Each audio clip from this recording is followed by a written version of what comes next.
واجب و تکریم سامعین اکرام، جو تلاوت جس آیت کی تلاوت قاری صاحب نے کی ہے اس کا مفہوم اور معنی کچھ اس طرح ہے کہ نہایت بزرگ و برتر ہے وہ جس کے ہاتھ میں کائنات کی سلطنت ہے اور وہ ہر چیز پر قدرت رکھتا ہے، جس نے موت اور زندگی کو ایجاد کیا تاکہ تم لوگوں کو آزما کر دیکھے تم میں سے کون بہتر عمل کرنے والا ہے۔ دنیا میں انسانوں کے مرنے اور جینے کا یہ سلسلہ اس نے اس لیے شروع کیا ہے کہ ان کا امتحان لے اور یہ دیکھے کہ کس انسان کا عمل زیادہ بہتر ہے۔ اس مختصر سے فقرے میں بہت سی حقیقتوں کی طرف اشارہ کر دیا گیا ہے۔ اول یہ کہ موت اور حیات اسی کی طرف سے ہے، کوئی دوسرا نہ زندگی بخشنے والا ہے نہ موت دینے والا۔ دوسرے یہ کہ انسان جیسی ایک مخلوق جسے نیکی اور بدی کرنے کی قدرت عطا کی گئی ہے، اس کی نہ زندگی بے مقصد ہے نہ موت۔ خالق نے اسے یہاں امتحان کے لیے پیدا کیا ہے۔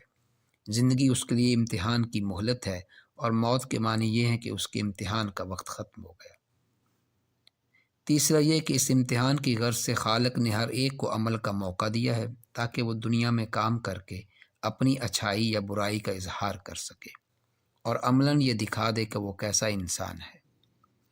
چوتھا یہ کہ خالق ہی دراصل اس بات کا فیصلہ کرنے والا ہے کہ کس کا عمل اچھا ہے اور کس کا برا۔ اعمال کی اچھائی اور برائی کا معیار تجویز کرنا امتحان دینے والوں کا کام نہیں ہے بلکہ امتحان لینے والے کا کام ہے۔ لہذا جو بھی امتحان میں کامیاب ہونا چاہے اسے یہ معلوم کرنا ہوگا کہ ممتحن کے نزدیک حسن عمل کیا ہے۔ اور پانچواں نقطہ اس آیت میں یہ ہے کہ خود امتحان کے مفہوم میں پوشیدہ وہ یہ نقطہ ہے کہ جس شخص کا جیسا عمل ہوگا اسی کے مطابق اس کو جزا دی جائے گی، کیونکہ اگر جزا نہ ہو تو سرے سے امتحان لینے کا کوئی معنی ہی نہیں رہتے۔ یہ بات قرآن مجید میں بار بار ذہن نشین کرائی گئی ہے کہ اللہ تعالیٰ نے جس امتحان کے لیے دنیا میں انسان کو بھیجا ہے وہ اس طرح نہیں لیا جا رہا کہ اسے بالکل بے خبر رکھ کر یہ دیکھا جا رہا ہو کہ وہ خود راہ راست پاتا ہے یا نہیں، بلکہ اسے راہ راست بتانے کا جو معقول ترین انتظام ممکن تھا وہ اللہ سبحانہ تعالیٰ نے پورا کر دیا ہے، اور وہ یہی انتظام ہے کہ انبیاء و السلام بھیجے گئے ہیں اور کتابیں نازل کی گئی ہیں۔ اب انسان کا سارا امتحان اس امر میں ہے کہ وہ انبیاء و السلام اور ان کی لائی ہوئی کتابوں کو مان کر سیدھا راستہ اختیار کرتا ہے یا ان سے منہ موڑ کر خود اپنی خواہشات اور تخیلات کے پیچھے پیچھے چلتا ہے۔ اسی طرح نبوت در حقیقت اللہ تعالیٰ کی وہ حجت ہے جو اس نے انسان پر قائم کر دی ہے، اور اسی کے ماننے یا نہ ماننے پر انسان کے مستقبل کا انحصار ہے۔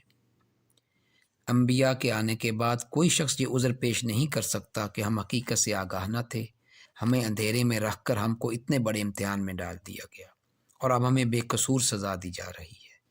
اس مضمون کو اتنی بار اتنے مختلف طریقوں سے قرآن میں بیان کیا گیا ہے کہ اس کا شمار مشکل ہے۔ دعا ہے کہ اللہ سبحانہ تعالیٰ ہمیں اعمال صالحہ کرنے کی ہمت اور توفیق عطا فرمائے۔ وما علینا الا البلاغ۔ السلام علیکم ورحمۃ اللہ وبرکاتہ۔